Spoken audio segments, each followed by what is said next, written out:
Good morning, everyone, and welcome to Allianz's second quarter and half-year 2026 media conference call. Thank you very much for joining us today. My name is Frank Stoffel, Head of Financial Communications and Valuation Relations. I'm joined today by our Chief Executive Officer, Oliver Bäte, our Chief Financial Officer, Claire-Marie Coste-Lepoutre, and our Head of Group Communications and Corporate Affairs, Lauren Day. Before we go into the presentations, let me briefly cover the usual housekeeping items. We will answer all questions in English. However, if you feel more comfortable asking your questions in German, please feel free to do so. We will then repeat the question in English for everyone else on the call. If you want to ask a question during the Q&A session, press *5 if you have joined via telephone, or press the talk request button on the web audio call. If you are on an IP-based telephone, this may cause technical problems for you. If this is the case, please email media.contact@allianz.com and we can assist you with your setup, or we can take your questions and ask it on your behalf. Today's conference call is scheduled for 75 minutes, and as usual, we will answer your questions following our presentations by our CEO and our CFO. With this, it is my pleasure to hand over to our CEO, Oliver Bäte. Thank you, Frank. Good morning, everyone. Thank you very much for your interest in Allianz 6 months and 2Q reports. I know we have a busy day today with lots of our competitors reporting, and we thank you for paying particular attention to what we are going to do. Let me start. I participate quarterly only in the half-year result, and my comments will be mostly around the half-year results. I will not specifically mention Q2. Claire-Marie Coste is both in the position and much better suited to give you some of the details. So I'm trying to augment what the team is going to tell you in a little while. Let me start by getting your attention, please, to look at page A2. So the first thing is our industry overall, Allianz also is reporting excellent numbers despite an extremely volatile backdrop. And it's important to note that this is quite a conundrum for a lot of people to understand. How can we do so well in this environment? Let me go back to this environment. The first one is on the left-hand side. What is the level of geopolitical tensions? It has been consistently rising, and it is still at a very high level. We do not have peace yet in the Strait of Hormuz. And in lots of other places, we have massive wars going on, not least in the environment of the Ukraine. The second one, if that wasn't enough, we have enormous changes coming from artificial intelligence. The question is what this is going to do. Capital markets are trying to anticipate already today who are going to be the winners and the losers of the AI boom. And by the way, some of that is changing months over months, as you see within the tech industry. First things first, going up massively and then going down massively. So we have lots of volatility, lots of uncertainty in terms of what's going to happen around AI. And these are just two examples. I can give you many more. Pension reforms everywhere, strong stresses in parts of the fixed income markets because of over-indebtedness, particularly in the public space, re-emergence of significant inflation because of energy costs and other items. So lots of insecurity. Therefore, for us, it's really important to remain focused on our strategic priorities, not to get confused, decipher the signal from the noise, and focus on the three things that we have told you in December 24 that would be the agenda for the next 3 years. And we are actually exactly at the midpoint of our 3-year plan. So it's a good way to refocus on that. The first one is driving smart growth, in particularly around accelerating the development of truly distinctive customer propositions to avoid commoditization across the point and be very targeted in our capital deployment. We'll probably talk about it a little more, to drive future growth, to build out our platform regionally and by product. And in this slide, which we'll talk about, we have been investing in broadening and deepening our presence in future growth areas, for example, as in Singapore or on the asset management side.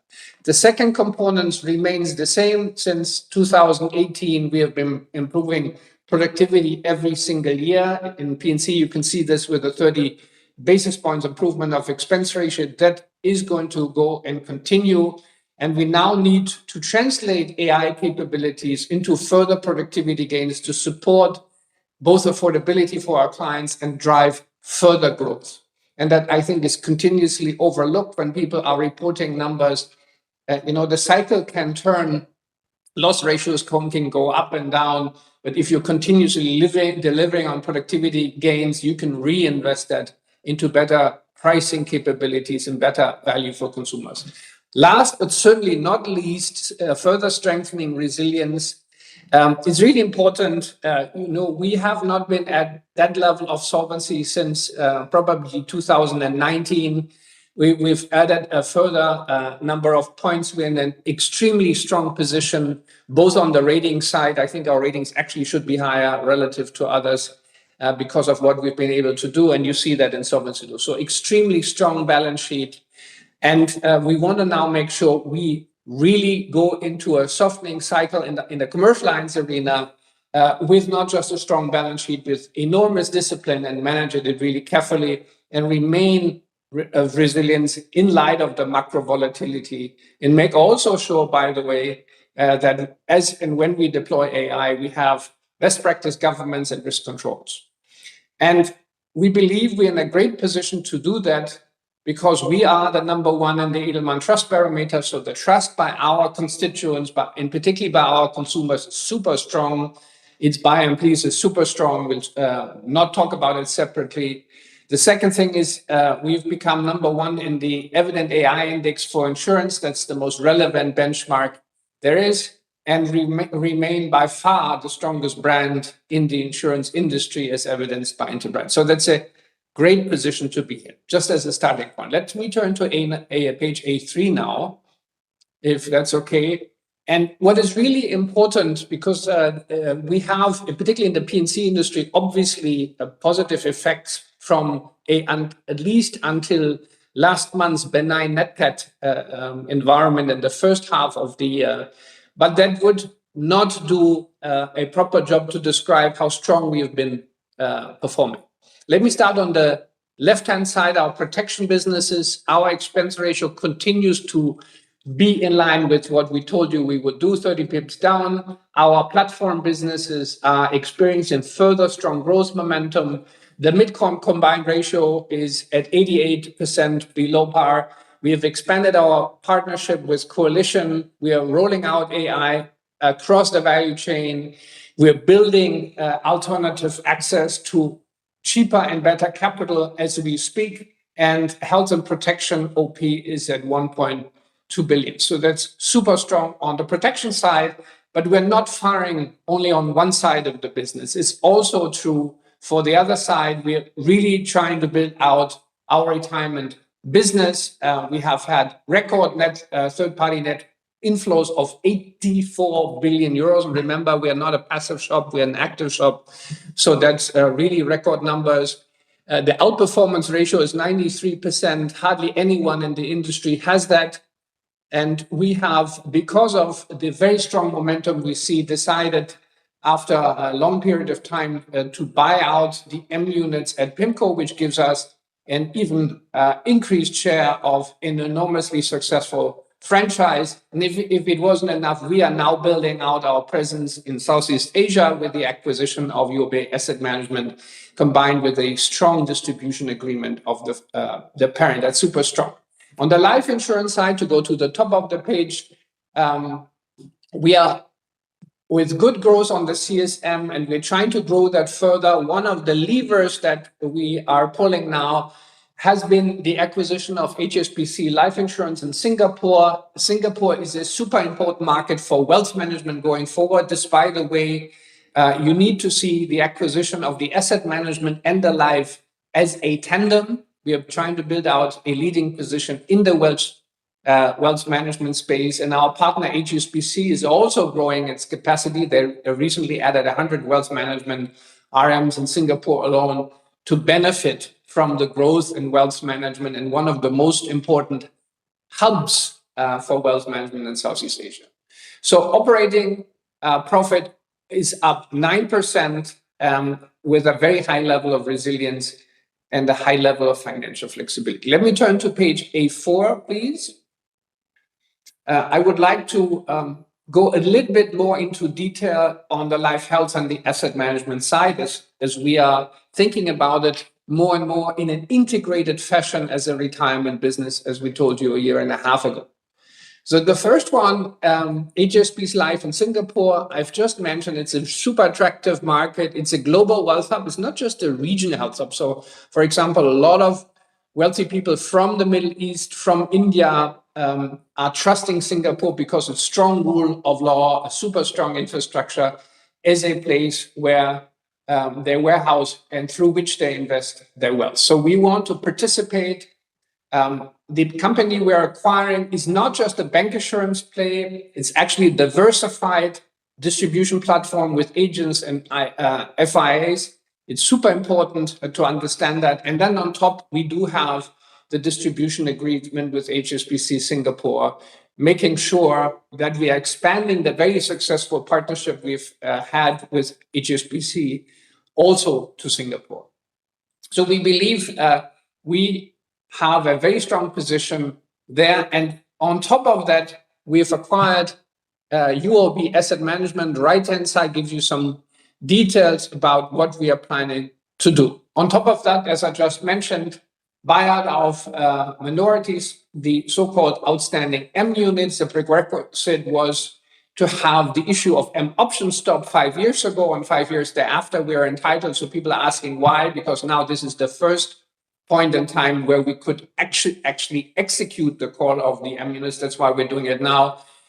We believe PIMCO is an amazing company with a lot of potential, and we want to own more of what we already know extremely well. So that's it as a piece of information. You probably will have a question of how much are we buying? We don't know that yet because it depends on how many of the M units are being submitted. We'll know that probably by the end of the year for sure.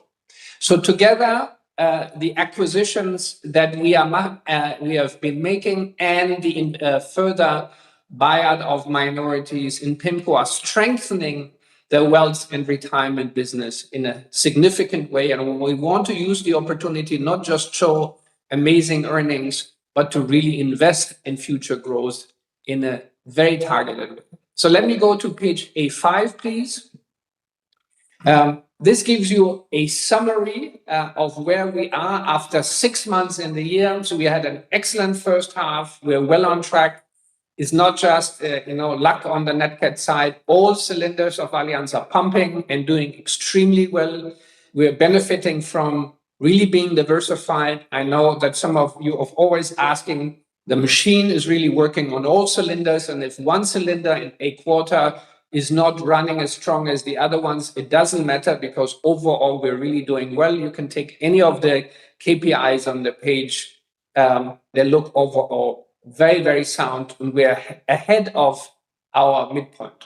Last but not least, Claire-Marie will say, because I don't have a slide, it's not useful to look at accounting and net income numbers quarter by quarter. You need to look really at things over time. The 6 months income numbers are very strong. We told you at the end of last year, we're telling you again, we have a lot of volatility because of disposals and acquisitions, particularly because of Bajaj.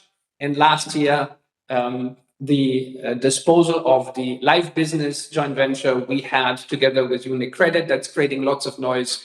The underlying net income numbers are like-for-like basis, strongly up. So we are with very strong confidence on the way to achieving our results by the end of the year. And I do thank you for your attention. With that, I would like to hand over to my capable colleague, Claire-Marie. Thank you very much, Oliver. And good morning as well from my side to all of you. So indeed, as mentioned already by Oliver, when it comes to the numbers, on the first half, we had an excellent first half overall, and we deliver our highest level of operating profit to the half year. And this is supported by all segments across insurance and asset management. Our performance, from my perspective, continue to demonstrate our focus on the execution of the capital market delivers and also provide confidence to our ability to deliver our 2026 target. And you will see, because this is a midpoint as well of our full cycle when it comes to the delivery of our capital market day ambition. So moving to slide B3, where we are, I think, already now, our total business volume emerged at 99 billion for the half year. We are up 4.3%, with growth higher in the second quarter versus the first quarter. So clearly we see a momentum of growth building. And actually also in the second quarter, some parts of our segments are delivering extremely well, with, as an example, asset management, with a 19% growth in the second quarter as an example.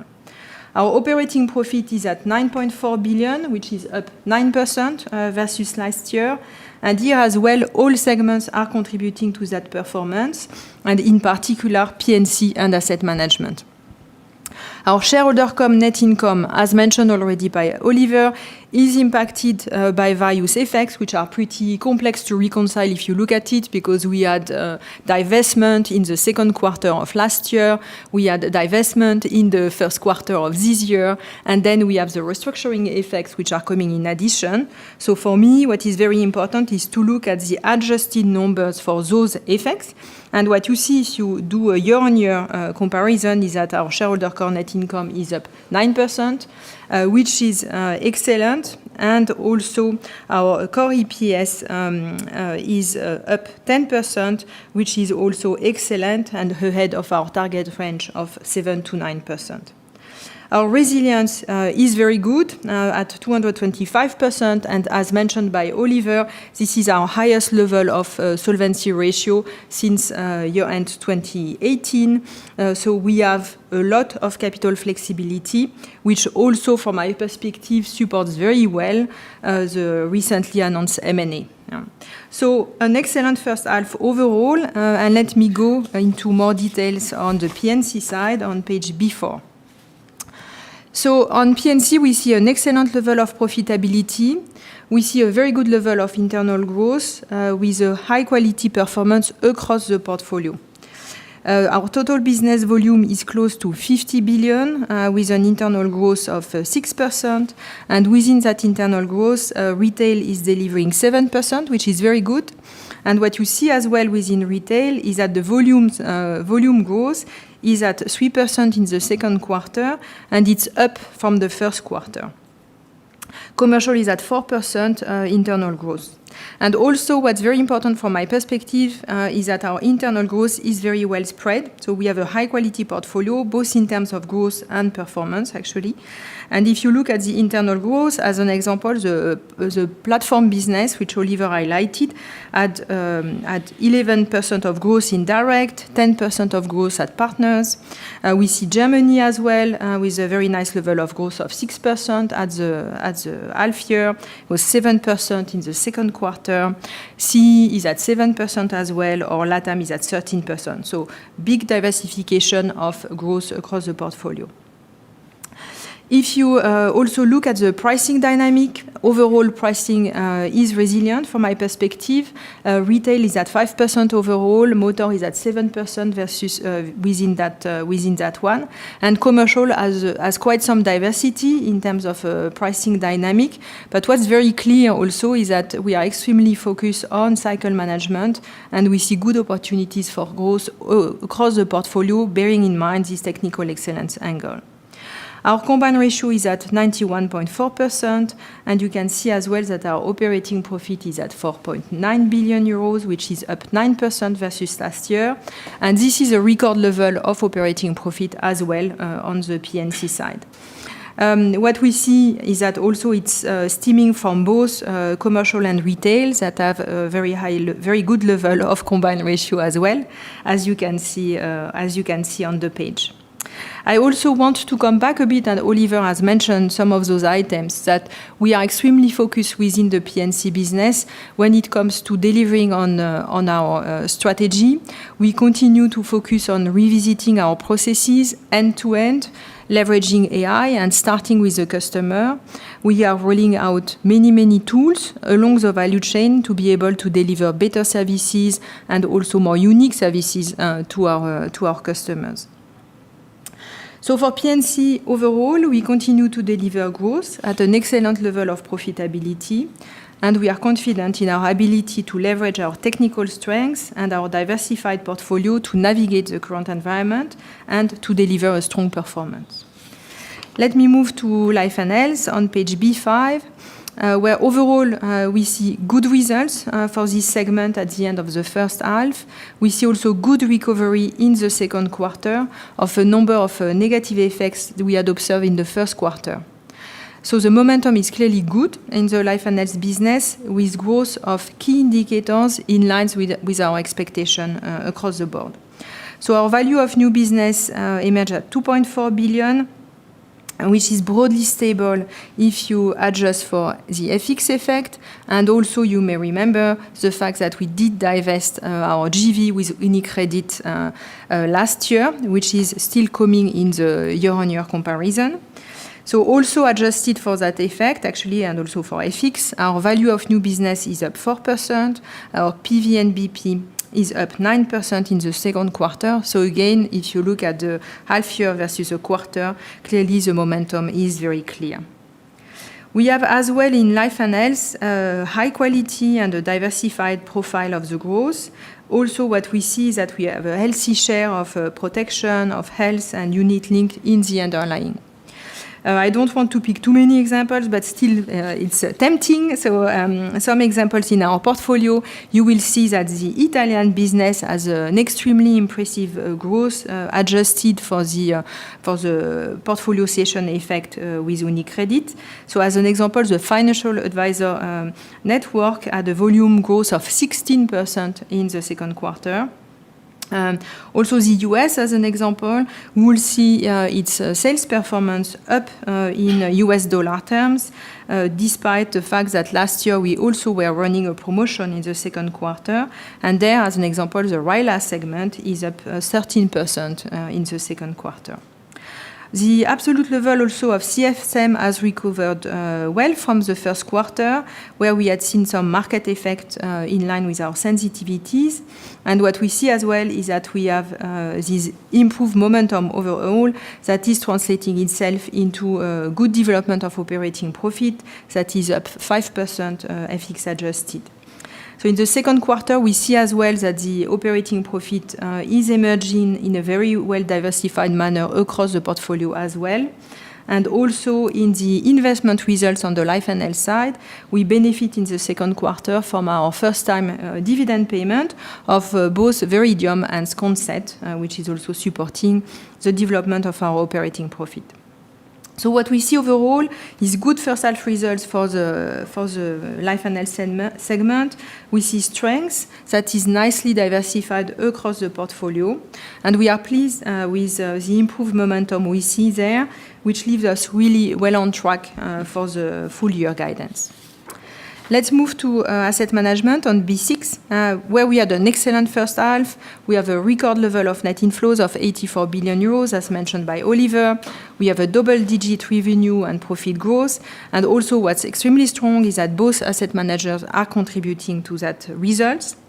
If you look at the development of the third-party asset under management, we have an annualized organic growth, which is at 8% for our business, with PIMCO at 9% and AGI at 7%. This is clearly an impressive level, which is at the high end of the industry, in particular for active asset managers. We continue to add value to our customers.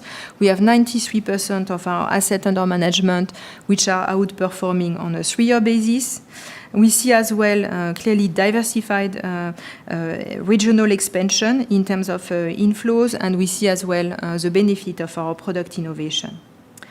Our revenues grew by more than 16% FX adjusted, and we see as well a very high level of resilience of our margin, also linked to the very good level of product innovation we have been bringing forward. We also see the very strong focus of both asset managers when it comes to productivity, which is also showing up in the very good development of the cost-income ratio, which is allowing then a faster growth of the operating profit versus our revenue, then operating profit growing by a very impressive 19% FX adjusted. So we are very happy with the performance in our asset management business and also the fundamental strengths we see there, which is providing a lot of confidence for the future. In addition, building on those strengths too, we have pursued 2 transactions, as already mentioned by Oliver, which are going to allow us to extract further value from our asset management business as well over time. On page B7, which is sharing the development of our solvency ratio, I don't want to spend too much time because it's extremely clean development from my perspective. You can also see there the very consistent delivery of our operating capital generation at 11% for the half year, also fully in line with our expectations. And what I think is very important is that when you look to the future and when you look at the strengths of our resilience, both in terms of solvency, but also in terms of liquidity, we are very confident in our ability to manage the newly announced M&A within our current capacity. So our resilience is very strong overall. We have a high ability to manage the volatile environment that has been mentioned by Oliver already as well. And this is for us a focus and clearly a very important aspect of the way we are operating and managing our business, that we continue delivering that strength in resilience. Moving to page B8, where I want to wrap up. First, I think it's very clear, halfway through the year, we are very confident in our ability to meet our 2026 targets. In addition to that, as those result release actually coincide with the halfway of our 3-year strategic cycle, I want to take a bit of stock when it comes both to the financial KPIs, but as well the underlying strategic drivers. So on this page, on the left-hand side, you can see that we are very well on track, both when it comes to growth and profitability across our all segments. And that is very supportive of our ability to deliver our core EPS growth and our core ROE target as well going forward.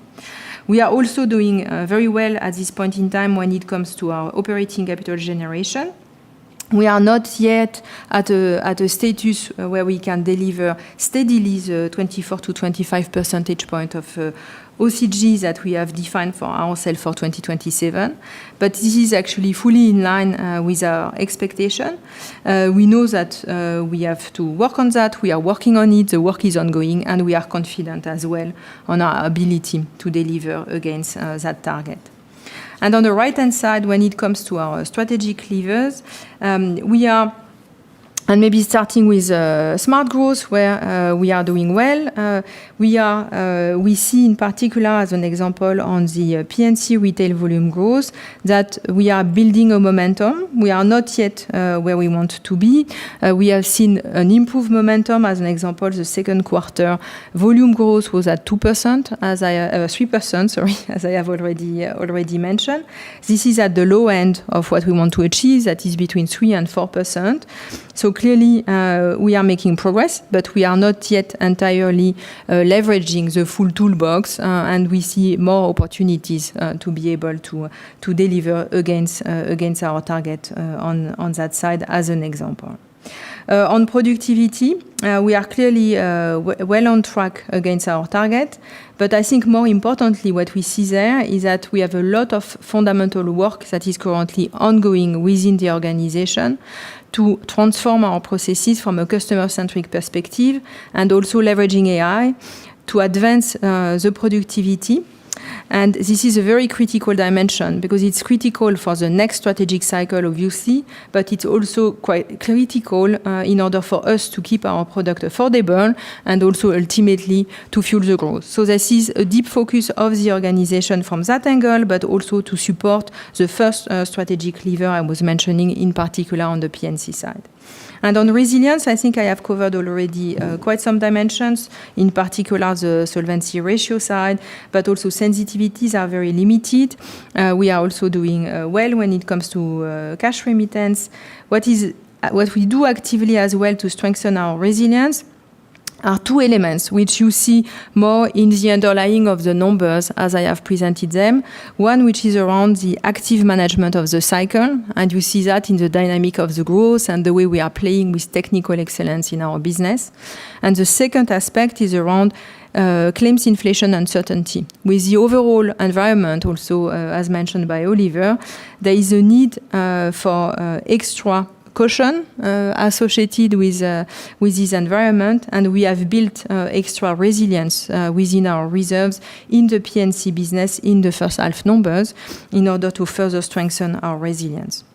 So overall, for me, this was an excellent first 6 months. We are well on track to deliver our Capital Market Day ambition. We are also well on track to continue to build resilience while sustaining profitable growth and also tapping into new technology across the value chain to prepare our future. So thank you very much. And I hand over back for question to you, Frank. Thank you very much, Oliver and Claire-Marie. Before we start our Q&A session, let me briefly repeat how we can ask your questions. Please press *5 if you have joined via telephone, or press the talk request button on the web audio call. *5 if you have joined via telephone, or talk request button on the web audio call. If you are on an IP-based telephone, this may cause technical problems. If this is the case, please email media.contact@allianz.com. We can assist you with your setup, or we can ask your question on your behalf. The first question comes from Alexander Hübner from Reuters. Alexander, your line is open. Good morning. Can you hear me? Loud and clear. Perfect. Thank you. In fact, it's 3 questions. I apologize. The first one I think is quite simple. Miss what makes you hesitate, given this truly excellent first half, to lift the outlook for the current year already now? I think you're clearly aiming at the top of this range, if not more. The second is probably to Mr. Bete. There have been 2 acquisitions in Singapore, especially within 2 weeks. I think is this just coincidence, or is there some great plan behind in life insurance and asset management there? And is there more in the pipeline in the region, given the fact that the acquisition now is not as big as the one of income insurance that you had originally planned? And the third one is given the wildfires in France, in Spain and other regions that we see, also in Germany in a lesser extent. It looks like this is a risk in some regions, especially in Middle Europe, in Central Europe, that hasn't been reflected in many of the insurance contracts. Is there an insurance gap in wildfires? Does this probably have to be integrated in this Elementarschaden insurance in Germany that is probably planned? Thank you.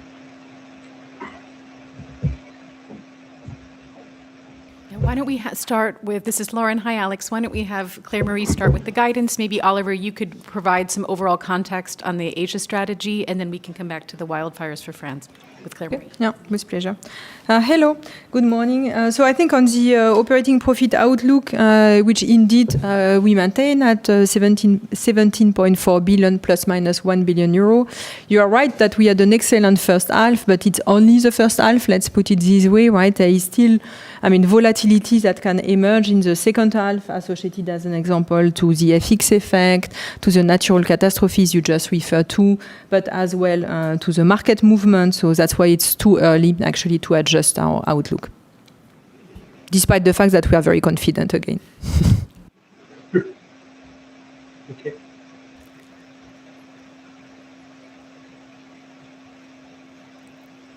Oliver?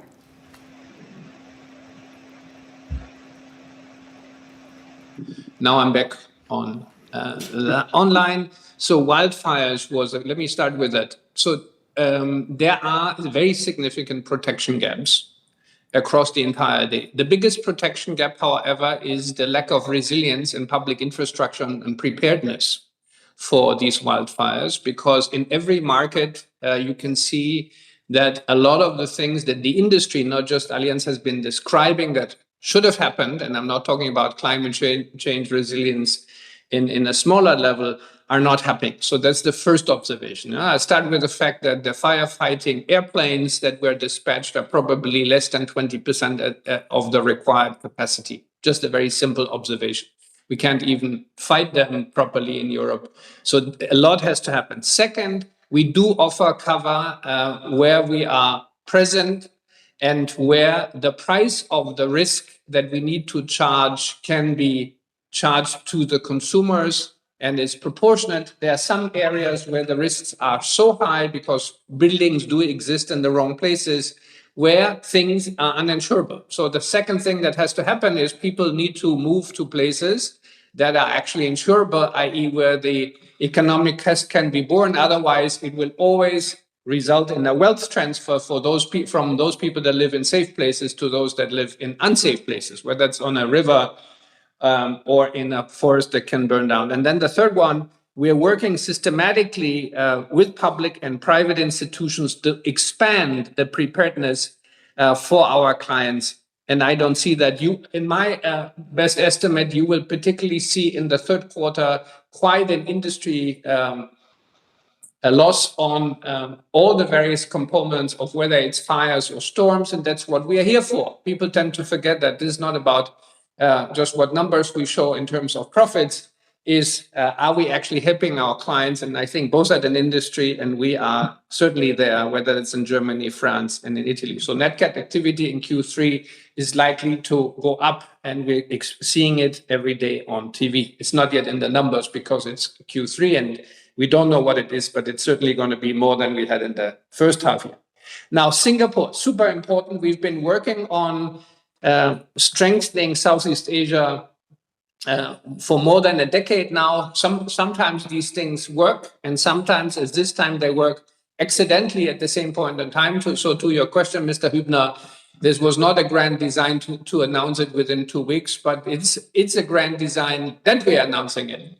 Yeah, so we have been systematically working on it, and we're very happy that it is working as we speak. But the acquisition, as we all know, is just the beginning of the work. It's not the end of the work. It's the beginning of the work, and we are super excited to build out our presence in Singapore as a city-state, because strategically, if you go 20 years back, one of the things that Allianz missed is to be present in the city-states, the most important being Singapore. So that gap we are closing as we speak. And maybe one additional comment is it's very important that we see asset management and life insurance the way we run it in an integrated way, because they are basically two components of an integrated wealth management offer. So there is if you look at it on the product side, we report it differently. From a customer perspective, there are two components of an integrated product offering for our consumers. So we are doing well in both areas, and that's important. Thank you for your question. Thank you. Thank you very much.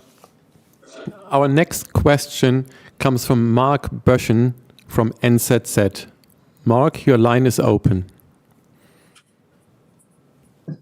Good morning here from Digital Finance Magazine, The Market NZZ.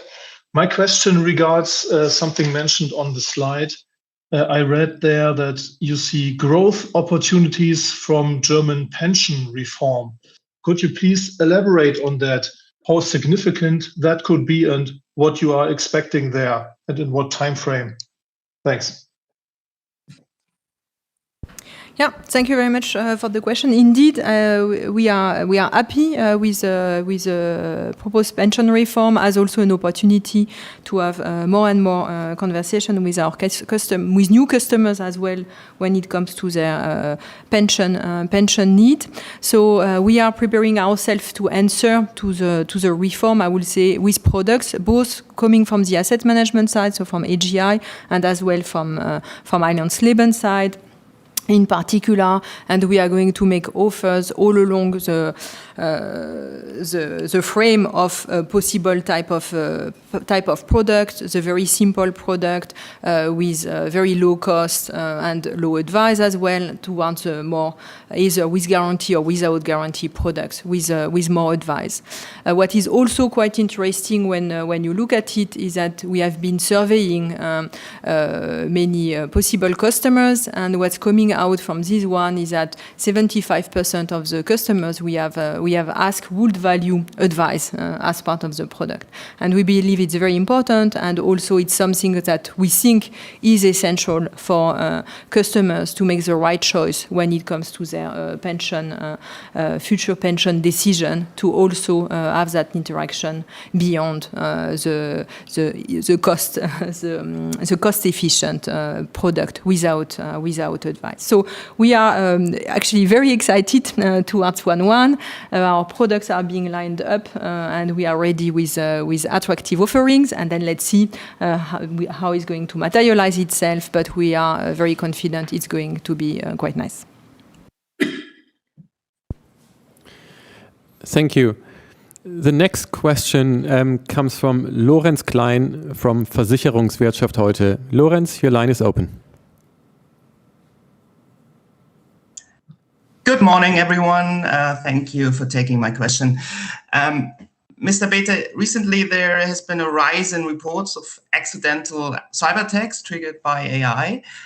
And I would like to know if we might be heading toward a scenario where cyber risks are no longer insurable. What's your take on this debate? Thank you.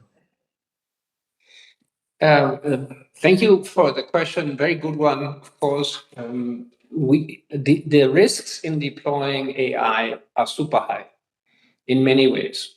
We still have particularly many of the LLMs still quite strongly hallucinating. Let me start with that. When you get to healthcare questions, you need to be super careful in terms of what you get. And we are really amazed how little regulators are taking a look at what the answers actually are and what they can create. Second, rouge, so to speak, agents are very important to control. You have seen some of these control failures within Allianz, and within the insurance environment, we are very strong. This is why we are, by the way, partnering more strongly with Coalition as one of the leaders in the world on cyber insurance, not as insurance, but also in cyber diagnostics. Please have a look. My personal opinion is that cyber insurance would only work in the future if you're real-time scanning the exposures of your clients. And that's easy for a small business. It's very hard to do for a large global business. So that's a very important point that you're making. And then the question is, how can you ensure the developers of these models? And that's a very difficult thing to do. Yeah, because they are in the experimentation phase, and we would be rather cautious in providing cover there. But it's true with many foundational technologies, you need to be very careful in how you do it. I don't think they will become uninsurable because of the way there's being worked. It's not the AI itself, but what it does, i.e. intrusion, is the key issue. And we've had that before, just at a much higher level. So the nature of the risk has been there before. It's being amplified with new tools to a very high degree. May I ask a follow-up question? Sure. You have repeatedly warned of an AI speculative bubble in the financial markets, yet Allianz itself has exposure to AI-related bonds through its to PIMCO, I think. I would be interested to know how you assess the associated risk. Yeah. So again, a very, very good question. So first, PIMCO is a world leader in fixed income investment, and as such, has a very detailed view on the risks and the returns. And it's very important that we look at what PIMCO does and what we do. By the way, only a small portion, Claire-Marie can give you the numbers of our fixed income portfolio we hold for our insureds is invested in direct tech and AI related bonds. Second, PIMCO makes sure that for its clients, including Allianz, we get the proper risk-adjusted returns. So their underwriting stance is super selective, and they have been excellent in trying to make sure where there is real economic value to be created and where not. To give you an example, when we finance data centers, we only do that if we have long-term lease contracts from very highly rated underwriters and committed contracts that they cannot get out of, which is a risk that other people are taking. So we are very careful, or they are very careful on the investment side to see what they underwrite and what returns they are getting. And we can, we don't have the time today, but we are very comfortable with the underwriting stance they are taking. And by the way, overall in the portfolio of PIMCO that it managed for its clients, the AI exposure directly and indirectly is very limited and very carefully managed. Thank you. Thank you. Next question comes from Herbert Fromme, Versicherungsmonitor. Herbert, your line is open, please. Good morning. I wonder whether you could enlighten us on the situation of industrial insurance and in view of the fact that AGCS has again seen a drop in profit. What's your outlook there? And will you withdraw from certain lines as they're no longer delivering returns? Coming back to AI, is there any news on the jobs side for Allianz? And are you worried about your customers using AI and thus being more able to differentiate offers, etc.? Is customer AI power worrying you? And finally, again, coming back to what Lauren said, you seem very relaxed about the situation of the stock market and the AI trade.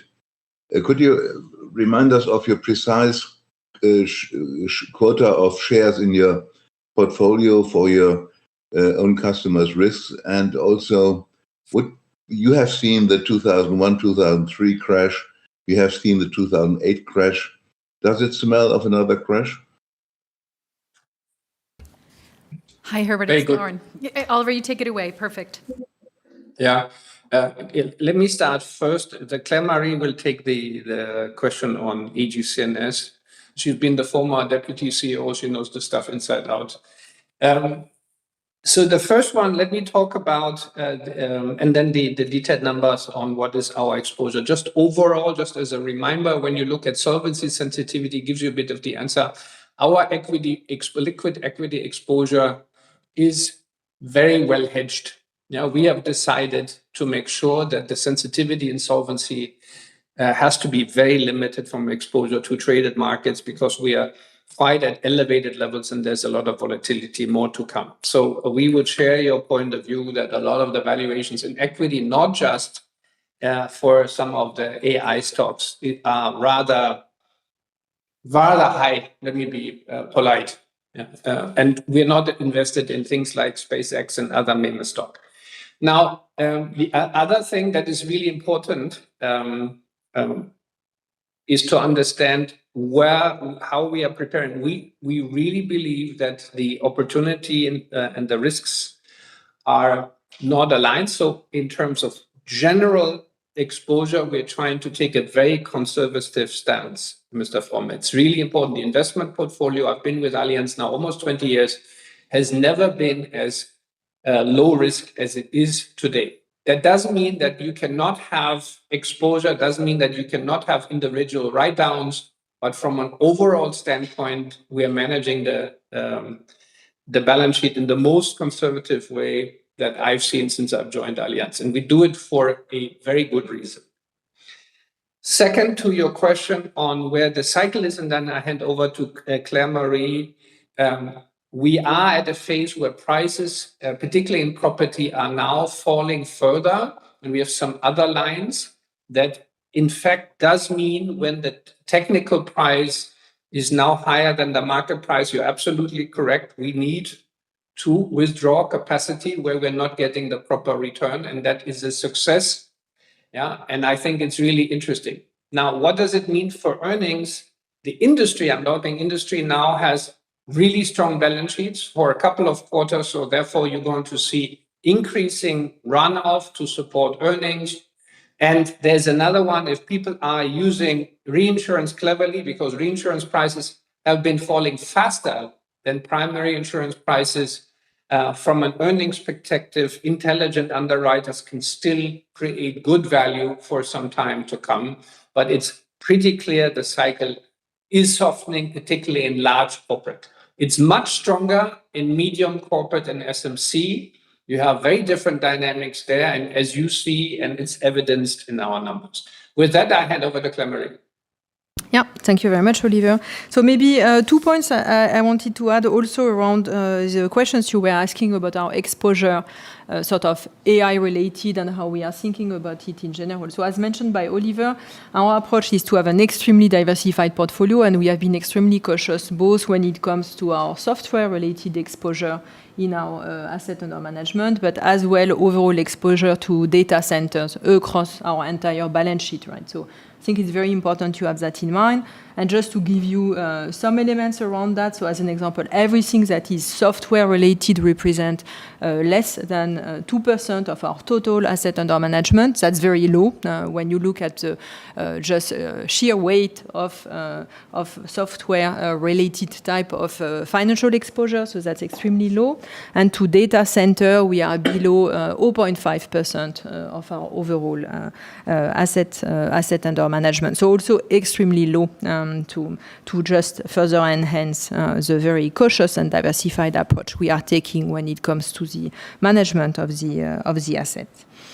So now your question to AGCS and basically the AGCS number in the second quarter on a standalone basis. So you are right that there we have seen lower level of growth and lower level of operating profit.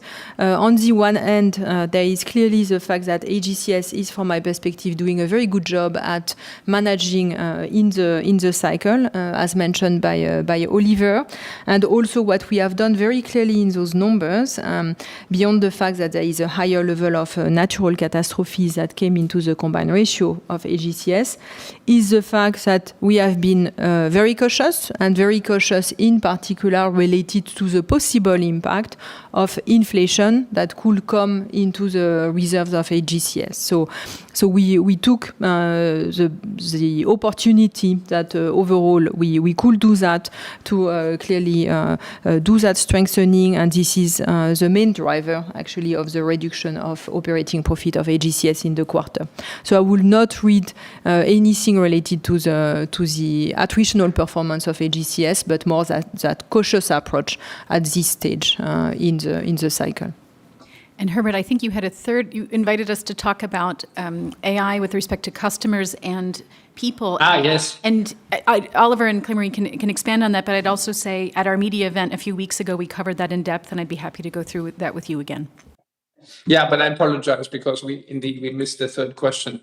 So in fact, I think you're absolutely right. What do I mean? Everyone talks about automating claims, call centers, and this is where the AI will take a lot of jobs. And then particularly in finance functions and others where we do a lot of data reconciliation. It's all true. It will all take time because regulators are carefully looking that, we have stability in the ops and in the customer service. But the key change is going to happen at the customer interface.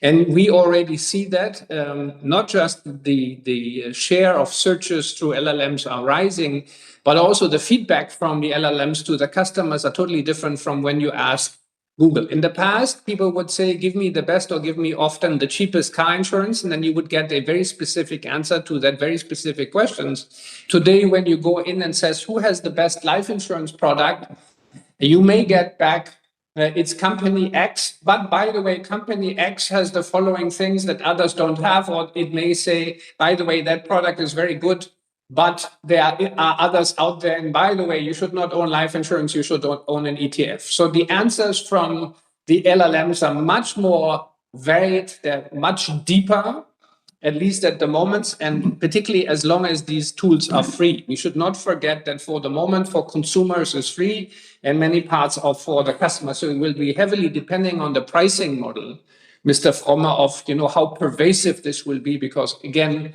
the industry is ratcheting up billions and billions and billions of losses and assuming at some point consumers will pay for it. I'm not so sure that it's as linear as that. So what are we doing about it? There's a couple of really important consequences. One, there's no more hiding. Remember that the last 11 years, we've been driving the focus on net promoter scores across the portfolio and across the world. We have now 70% of our business being loyalty leader. It remains super important to be the number one also in this media. And that's very hard based on what the things I just mentioned. And the second thing is, for the first time, Mr. Frommer, you have spillover effects. If you are really great in one product and not so great in another one, consumers will have the information. Again, in difference to the Google searches in the past. So we can not say, well, I'm amazing in car insurance and I'm not so great in pet insurance, because people will find out and one negative performance will infect the name product. So we need to be very good in what we do across product spectrums and across interfaces. It's really a big challenge, therefore, to integrate and to manage that really well. So a big portion of what we do, Mr. Frommer, on AI is actually making sure that consumer experience in the new world is where it needs to be. And it's going to take a lot of effort, a lot of money, and some time to get that done. Yeah, we don't have the time today, but it's worth going deeper. As Lauren said, we already spent some time at the Inside series when we're happy to field further questions. Thank you. I mean, you can't mention several times that productivity will go up further and costs will come down and not say a word about job losses. Why can we not say further? Because we have been doing it since 2018 every year, 30 bips every year. The number of people relative to revenues has consistently been down. The only difference is in Allianz, because we do it consistently, we don't need to do, on average, major restructuring programs. We don't do that. And by the way, we are supported for the better or the worse in many of the societies that we're operating is with a fast aging workforce and a fast retiring workforce. I'm part of the baby boomers and we're going to retire. So that helps the company to reduce the workforce over the next few years in quite a substantial way. But you did that with Allianz Partners in a one-go reduction in the workforce. Are there other Allianz companies expecting a similar fate? No, I don't think so. It will be across the board and on a continuous basis. By the way, even for partners relative to their size, that is quite a manageable number. Thank you. I think we need to, thank you for your questions, Herbert. I think we need to move to the next questions. We still have a few more in the line. And the next question comes from Steffen Weyer from DPA AFX. Good morning. This morning, Munich Re and yesterday Swiss Re published their results also of the renewals in July. The prices are shrinking, and Mr. Beatty, you told us that Allianz has the lowest risks since you joined the group. So is this reinsurance pricing affecting your reinsurance policy? Will you react? Will you buy more reinsurance cover, or are you just de-risk it enough? Great question, Claire-Marie. You want to take it? Yeah, I take it. Hi, good morning.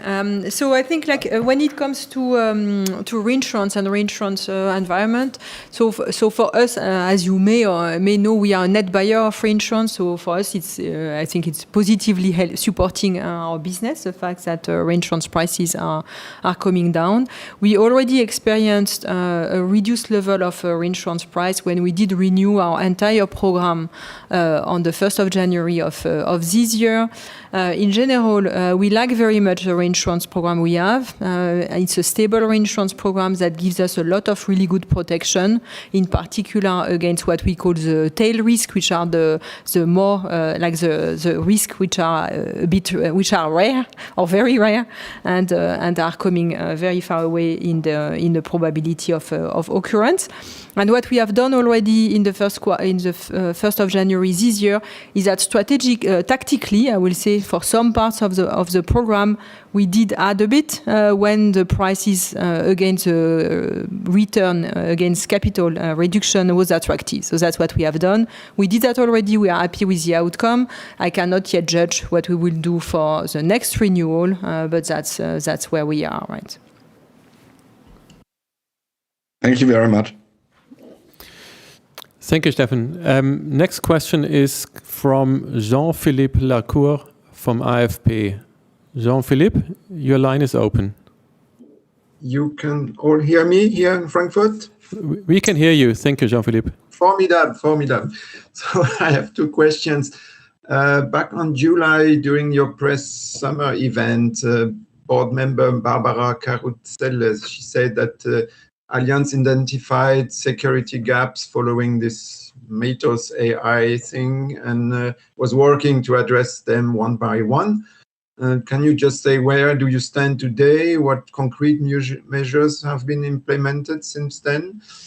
And on the second question is back to the global risk of catastrophes. If I am correct in my research, you came back on the cat bond market in 3 years ago, into 2023, and with now Allianz has a very comfortable capital buffer. So do cat bonds still make for you sense? Is still an issue to issue one of these bonds in the coming period, despite we have this growing climate-related risks that could really justify maybe to seed externally this kind of growing risk. Thank you. Hello, good morning, Jean-Philippe. Maybe I take your two questions. I think on the first one, on the security gaps, I think like everyone leveraging those new tools and given the power of what you can get as insights from AI, we have identified indeed a number of items that were in the need to be further solved, and we have done very, very good progress on that one. The execution is absolutely stringent, and we are closing. Actually, the closing of almost all critical gaps has been secured at this point in time. So we are very happy with the progress we have made from that angle. And then on the point you were making on finding further capital to address the cat risk via cat bonds. So indeed, using cat bond is a good idea. We have decided to use it as a way to diversify the source of capital.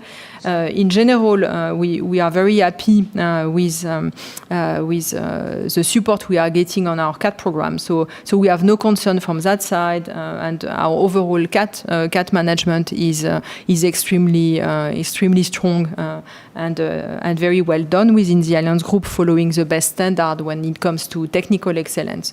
So I think for me the key point is a different one, and is the one that was highlighted by Oliver, is around how do we collectively work on prevention measure to make risk affordable. I don't think there is a topic of insurability in general, because you can always insure anything at any price, but the topic is affordability and how we collectively work on that. And there is a lot of work that we are doing within the Allianz Group that is very cool and very nice to see on the, the prevention actions. We even have like some companies that are offering for someone to come to your home, to review your home, to give you advice, and then you get a discount on your premium. So we have tons of things we are doing on the prevention side, but we cannot do that alone, and there are much more fundamental aspects also that needs to be tackled that Oliver was mentioning, like where do you build, ensuring that what is built is protected, and so on and so forth. So there are a lot of societal components to insurability or affordability that are very important we work on all together. Merci. Thank you, Jean-Philippe.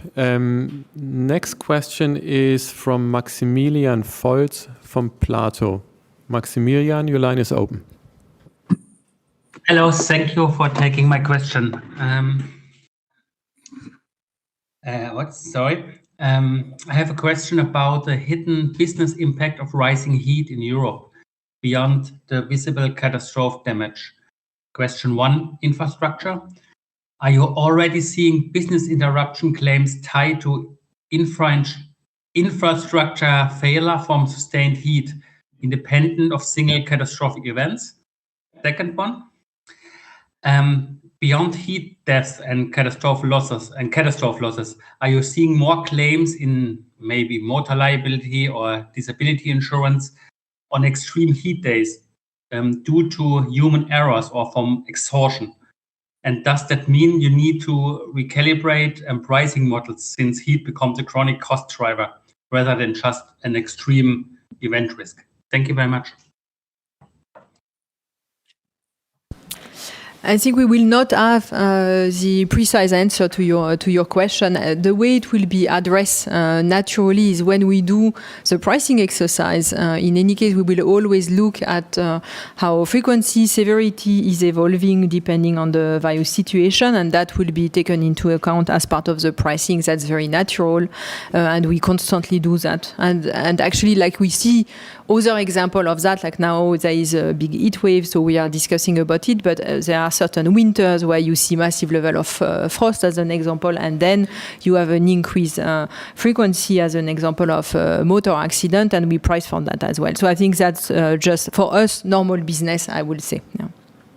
Yeah, but if I can add, because it's an excellent question, I would like to turn your attention to a really good publication from Allianz Economic Research, who have been looking at the effect of rising heat on economic growth. And the case study, the first one we did 3 years ago on what the heat waves in China, and it cost them quite a bit of GDP just because people couldn't work in non-air conditioned factories. So your question is a really good one. And because we are not properly prepared in Central Europe with cooling devices, right? So we have amazing things in Munich that basically reduce the temperature in the building 5 degrees below what it is outside. When you are outside at 40, then being at 35 inside is not really helpful. So the infrastructure investments we need to do on a societal level to deal with heat in order to make sure productivity doesn't drop will be enormous. So you're up to something good. And again, the colleagues from communications can send you the reports. We just did an update a couple of weeks ago, and there you can see a very nice way to compute GDP pressure, not just claims, but GDP pressure because sickness rates are going up, people can't work, and things like that. Anyway, I don't want to go into the detail. We don't have a lot of time, but please get the data. It's scientifically, in my opinion, personal opinion, quite well done. We will. Thank you very much. Thank you. Next question comes from Angela Meyer from Börsenzeitung. Angela, your line is open. Good morning. Thank you for taking my questions. First, a couple of questions regarding Asia. I think Asia has been a portfolio gap for many years, and so why are you now investing in acquisitions when your era at the top of Allianz is heading towards an end? And my second question, why not earlier? Why didn't you do it earlier? And my second question is there more to come? What about your pipeline? And then I would like to ask about the provisions on the IT.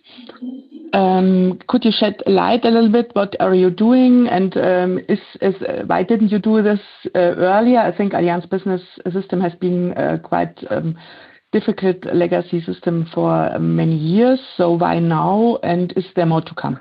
Thank you. Asia, very important. There is always two dimensions for Maya. One, what would you like to do? And when can you do it? So it's very true that we've been trying to build out Asia for over many years. The problem has been very explicitly that relative to underlying value creation, prices for M&A used to be extremely high. Price is still high, but we have found now two opportunities, and we have had a few in Australia, by the way, before, where we believe the synergies are such that we can justify the investment. So we're very happy now with the acquisitions, and it's very good timing. By the way, don't always overestimate the role of the CEO, because CEOs come and go. We have a great team that makes these decisions, not only Beta making the decision. And last but not least, I'm here until May 28. So I'm not thinking about anything beyond that. Next one was around IT. Since I was the first COO, I'm very happy to report that our technology is getting better, and just as a requirement, including AI, and that's on any dimension, whether that's safety, security, or AI professionalism. We are at the forefront of our industry, not at the back end. Most of our competitors don't even have multi-country operating IT systems. We do have them. And now we have a microservices infrastructure that, particularly on the property casualty side, enables us to scale what we do across markets. The way we do that now, it's run by business people. And the good news of AI is, by the way, as a general comment, it will make technology less and less of a bottleneck, because both the amounts of money and the speed to deploy the needs of the business is really getting better by the day. So I'm very much looking forward to expanding. As you may know, on the life side, we have a totally different strategy. We do it country by country, because the regulatory requirements between the various countries, the longevity of the countries are such that it doesn't make sense to have a back-end system architecture that is the same across countries. So we separate between P&C, asset management, and life. And we are very happy with what we're doing. What I'm not happy about, to also be transparent, is the speed of deployment. There's, as people say, culture eats strategy every day. For breakfast, the key thing we still need to get better at for Maya, and you know that, is the strength of our federated approach is also its weakness. It always takes a little longer in Allianz until we get it done, but we typically get it done very well. Thank you.